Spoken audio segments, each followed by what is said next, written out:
extremamente prejudicial para todos, vindo dos Estados Unidos, Exatamente. contaminando o nosso país. Elias, a gente vê aí uma censura gigantesca em cima do presidente Trump, com uma censura explícita em cima do presidente, não só do presidente, mas de todo mundo que é apoiador do Donald Trump. Como é que a gente vê esse cenário hoje no mundo? Olha, o que nós estamos vendo é uma reação do movimento progressista no mundo em relação ao avanço do conservadorismo, que estava muito grande. Então você tinha vários esquemas da política progressista sendo anuladas ao longo desses últimos 4 anos da gestão Trump. E agora foi a investida através dos democratas, do Partido Democrata, que é exatamente a liderança progressista na América, trazendo esse revés para o Trump.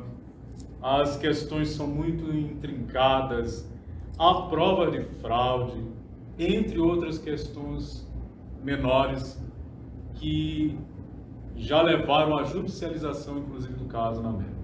Elias, outra coisa que a gente quer deixar claro aqui, que esse programa que a gente está fazendo, na verdade a gente está gravando um piloto, talvez esse piloto seja até lançado como o primeiro programa, estamos aqui apoliticamente. Sim. Ninguém está aqui levantando a bandeira do político A, B, C ou D. A gente está levantando a bandeira de uma civilização mundial que precisa de paz, fraternidade e não as aberrações que a gente vem constatando aí. Uma delas é justamente isso daí. Você imagina se fosse ao contrário, se fosse o Trump que estivesse dando ordens cabais para boicotar a censura, qualquer pessoa que critica ele até agora, até porque ele ainda é presidente dos Estados Unidos. Como é que o mundo esquerdista, como o mundo comunista, que é um mundo extremamente influenciador nos jovens, como é que isso estaria se reagindo devido ao Trump estar dele? O Trump, dizem que ele incitou o pessoal, que foi para lá, foi para cima, e pegaram esse argumento para conseguir cortar todos os viés de comunicação do presidente Trump e de todo mundo que é apoiador do Trump. A gente sabe que o Trump tem apoiadores não só nos Estados Unidos, no mundo inteiro. Exatamente. Os Estados Unidos, ele está com um presidente que não fez uma guerra. Exato. Uma guerra, não foi decretada nenhuma guerra através desse presidente. A gente tem superávit na economia americana. A gente tem tudo de bom lá, e aí? Por que estão querendo fazer isso? É simples, você não pode desconsiderar a ação que foi feita contra o Trump sem levar em conta 3 esquemas globalistas que existem no mundo. Que, conquanto alguns analistas políticos até se atrevam, diante de tantas evidências, a negar que haja um projeto globalista de dominação geral a nível mundial, ele existe. E não é novo, e são vários os vestígios e as evidências, melhor dizendo, da existência desse esquema globalista. A começar pelo Clube Bilderberg, que vai se reunir na Holanda, no Hotel Bilderberg, em 1954. E deste clube faziam parte justamente a elite financeira do mundo. Não é? E então famílias famosas como os Rothschild, Rockefeller, Warburg, entre outros. Até figuras da política mundial estiveram presentes lá. Né? Com a realeza da Holanda estava presente, entre alguns ex-presidentes também. E esse passou a ser um encontro anual, às escondidas, sempre em segredo. Tanto que a imprensa não divulga porque não tinha autorização para divulgar, porque pertence a esta elite, a imprensa mundial. Então, dessa forma, a gente pode realmente afirmar categoricamente que este é um processo que vem aí de 100 anos, praticamente, para cá. Exatamente. Mas, precisamente, isso começa ali por meados do século XIX. Eu digo pontualmente porque você tem uma carta do general Albert Pike, grão-mestre da maçonaria, para o Mancini, que é o fundador da máfia italiana, em que ele já relatava o esquema como ia ser feito, inclusive as 3 guerras mundiais. Você vê que que o comentário de Eliyahu Qadhi é um comentário baseado em fatos históricos. A gente não está aqui blefando, jogando para cima. Em momento algum a gente tem a pretensão de querer mostrar que somos conhecedores de tudo. A gente está aqui aberto. Se você quiser mandar uma mensagem aqui, ó, no WhatsApp do Eliyahu Qadhi, pode falar diretamente com ele, pode fazer as suas perguntas, pode fazer os seus questionamentos, pode até meter o pau se achar que deve meter o pau, mas você vai ter a sua resposta, porque Eliyahu Qadhi é um músico, é um estudioso, é um cientista político, pode-se dizer assim, um cara conhecedor disso.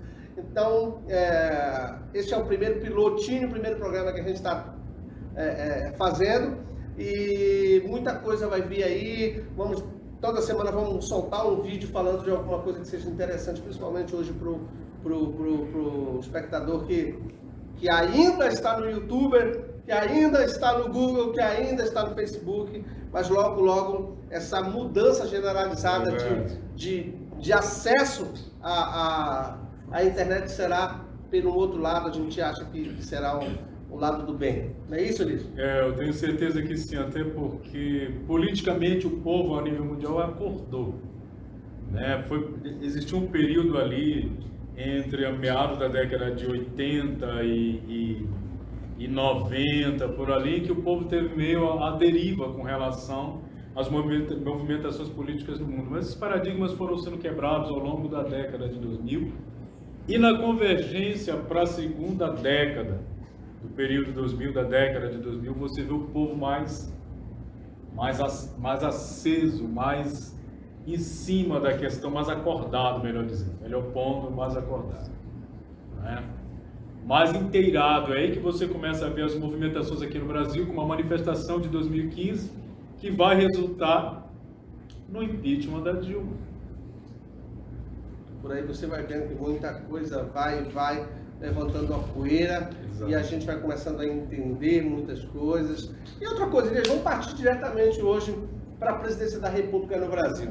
Sim. Aonde eles querem atracar Jair Bolsonaro para poder fazer o mesmo que estão fazendo com o Donald Trump. Você vê que eles, nesse exato momento agora, eles já estão votando, se reunindo para votar a favor do impeachment do presidente Trump. Exato. Isso está com uma cara de que a coisa que eles estão fazendo lá querem fazer aqui no Brasil, porque são dois líderes mundiais altamente influentes, e eles querem realmente cortar as asinhas, cortar a mão, os pés e a cabeça de dois personagens que são família, acima de tudo, que são patriotas. É mais ou menos esse cenário que está se pintando para cá no Brasil, Elias? Faz parte. A dobradinha Trump e Bolsonaro simplesmente jogou água, digamos assim, no chope da galera globalista. O Trump lá, o que acontece? Ele reverteu um processo iniciado com Obama. 8 anos de Obama foi extremamente deletério para os Estados Unidos. Uma das consequências do período Obama foi justamente o êxodo de empresas, a indústria justamente norte-americana, empresas fundamentais, para as facilidades oferecidas pela China. Mão de obra escrava, baratíssimo produzir na China. E o Trump, quando entra em 2016, ele começa a reverter esse quadro. E ele começa a oferecer benefícios para a indústria que tinha saído dos Estados Unidos, para as empresas, e elas começam a voltar. E esse processo segue num fluxo crescente ao ponto da influência que a China já tinha na economia norte-americana, que estava praticamente metade dela já atrelada aos ditames do governo chinês. Aquilo volta para os controles do governo norte-americano. E isso incomodou muita gente, porque já haviam negociatas que aconteciam no chamado Deep State, que interessavam muito essa gente, que Trump simplesmente interrompe o fluxo. Isso é perda de bilhões de dólares. E você vai gostar disso. Se não gostar, pode mandar recado, pode chutar o balde. O importante aqui é que não há travas. Os assuntos são tratados aqui como de fato eles chegam à mesa. O que é muito importante, que a gente está vivendo um momento de cerceamento da informação horrorosa no mundo, mas aqui não há essas travas. Então pronto, cola com a gente. No filter. no filtro. Grande abraço, até a próxima.